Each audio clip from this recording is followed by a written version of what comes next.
Bom dia, boa tarde, boa noite, tudo bem com vocês? Eu sou a professora Lucrécia, eu vou trabalhar com vocês nesse semestre História e hoje nós vamos começar a primeira aula. Essa primeira aula vai tratar do quê? Periodização histórica. O que quer dizer periodização histórica? A história é dividida em duas maneiras, né? O tempo cronológico e o tempo histórico. O que é o tempo cronológico? O tempo cronológico é aquele do dia a dia, é o tempo do relógio, é que você tem que levantar cedo para ir para a escola ou para ir trabalhar, que você tem o seu horário do trabalho, você tem o seu horário de estudo, você tem o seu horário de lazer. Esse é o tempo cronológico, né? Que pode ser também chamado do tempo do relógio. Tá? Mas também nós temos em história o tempo histórico. O que é isso? Você divide a história em alguns períodos para facilitar o seu estudo. Então, o tempo histórico é uma coisa mais didática, para você fazer uma divisão em períodos em livros, ou agora na nossa aula, para que seja mais fácil para o aluno entender, tá? Tem dois grandes, a divisão histórica é dividida em dois grandes períodos, a pré-história e a história. A pré-história era desde o surgimento do homem até o desenvolvimento da escrita. A pré-história ela pode ser dividida em três períodos, tá? Paleolítico, ou chamado de Idade da Pedra Lascada, onde o homem é nômade, caçador, coletor de frutas e raízes. Ele mora em caverna. O maior desenvolvimento tecnológico desse período é o domínio do fogo. Nesse momento também nós temos uma coisa chamada pintura rupestre. O que é isso? Como o homem ele mora em cavernas, ele pinta as paredes das cavernas com o seu dia a dia. Então é uma maneira dele se comunicar, dele passar a sua história. Essa pintura rupestre é muito utilizada para estudar esse período. O outro período é chamado período neolítico, ou período da pedra polida. O homem ele passa por um processo chamado revolução agrícola. O que é isso? O homem ele começa a domesticar os animais e domesticar as plantas também, né? Então ele começa a aprender a plantar, a colher, a pastorear, e aí ele não precisa mais ser nômade para ir atrás de alimentos. Então o homem torna-se sedentário a partir da revolução agrícola. Após o homem se tornar sedentário, após ele ter agora uma quantidade grande de alimento, os núcleos familiares, os núcleos, eles começam a ser maiores. Por quê? No período paleolítico, da Pedra Lascada, conseguir alimento era muito complicado. Então, os grupos eram pequenos, porque se você tiver um grupo grande, você não consegue alimentar todo mundo. No Neolítico, com o desenvolvimento da agricultura, agora você tem uma provisão de comida que vai vir todo ano, garantida, certinha. Então você consegue alimentar grupos maiores. E aí começam a surgir as primeiras vilas, que se transformam em aldeias, que depois vão ser pequenas cidades e assim por diante. O próximo período é a Idade dos Metais. O homem começa a dominar as ligas metálicas. A primeira liga metálica que o homem trabalha é o bronze. Então, muitas vezes, a Idade dos Metais é chamada de Idade do Bronze. O homem começa a desenvolver essas ligas, começa a desenvolver armas, né? Por que ele precisa de armas? Porque agora, lembra aquela produção agrícola lá que está sobrando? Pois é, o homem precisa defender essa produção agrícola, porque senão ele não vai conseguir sustentar sua vila, sua aldeia. Então, a partir daí é que vão ser desenvolvidas as armas. Quando que a pré-história passa a ser história? Quando o homem desenvolve a escrita, tá? A escrita é um marco que define o fim da pré-história e o início da história. A história é dividida em 4 grandes períodos: Idade Antiga, Idade Média, Idade Moderna e Idade Contemporânea. A Idade Antiga é dos povos da Mesopotâmia, você tem persas, Egito, Grécia, Roma. Idade Média. Quando você fala Idade Média, você lembra principalmente do feudalismo. Só que assim, o feudalismo ocorreu só na Europa. Os moldes do feudalismo que nós estudamos aqui é o feudalismo francês. Então, a nossa história, como é baseada na história da Europa, falando em Idade Média, a gente lembra feudalismo, só que aqui no Brasil não aconteceu isso, né? Aqui no Brasil a gente tinha o quê? Indígenas. Idade Moderna é a idade das grandes navegações, é quando o Brasil foi descoberto. Idade Contemporânea é o que está acontecendo hoje.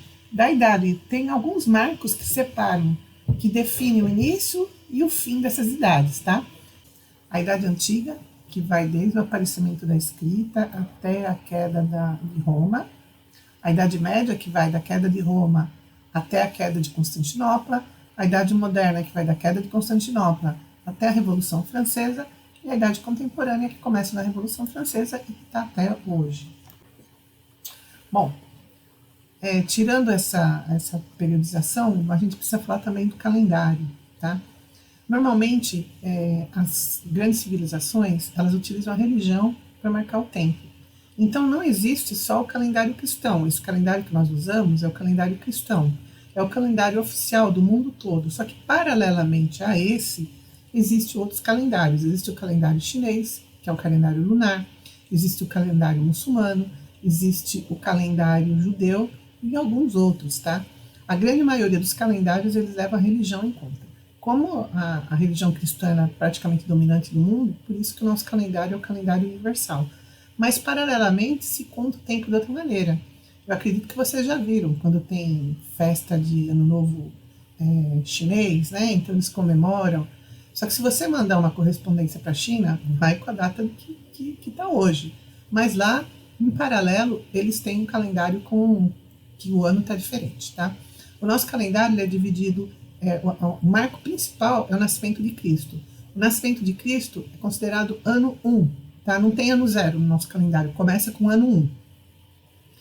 Depois de Cristo é depois do nascimento de Cristo. Antes de Cristo, antes do nascimento de Cristo. A C é obrigado a você colocar. Então, se eu colocar assim que aquele evento aconteceu em 476 a.C., eu tenho que escrever 476 AC. Se eu falar que esse evento ocorreu em 1700 depois de Cristo, eu não preciso escrever o DC, tá? Se eu escrever só 1700, já se subentende que é depois de Cristo. Então, o AC, antes de Cristo, é obrigatório você colocar. O DC, não. Como que se contam os séculos, né? Em história, como nós trabalhamos com períodos grandes, a gente não costuma falar em ano, em décadas, a gente fala em séculos. Só que daí fica meio confuso, né? Você fala assim, no século III, no século XV, no século XVI, o que ano que era o século... Quais os anos que compunham o século XV, o século XIV, o século V, o século VI, tá? É uma regrinha matemática bem fácil, tá?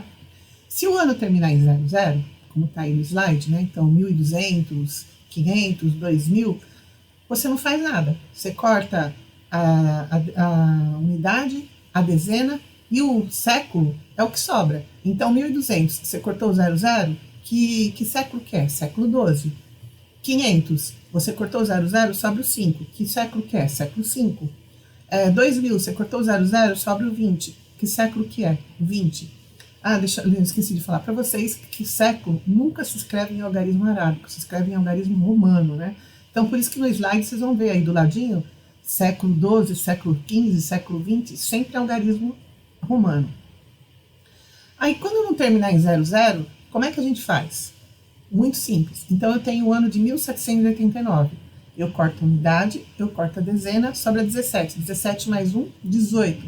Então, 1789 pertence ao século XVIII, né? Então, XV111, século XVIII.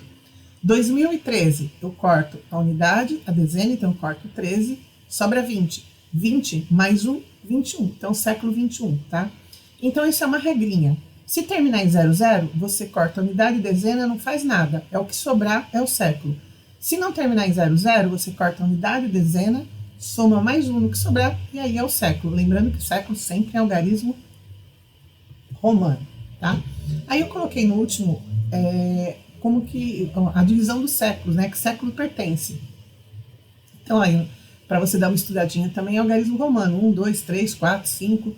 Só fazendo uma recordação do algarismo romano, o algarismo romano é assim, se você tiver na direita, ele soma. Se você tiver na esquerda, ele diminui. Como assim? Então, 1, 2, 3. O 4. O 4 é utilizado o 5. Só que o 1 está na esquerda do 4. O que acontece? Então, é 1 menos 5, que é o 4, tá? O 6, o 5 mais 1, o 1 está na direita. Então, é 5 mais 1, 6. Então, aí que vai somar e vai dar o 6, tá? Bom, por hoje é só.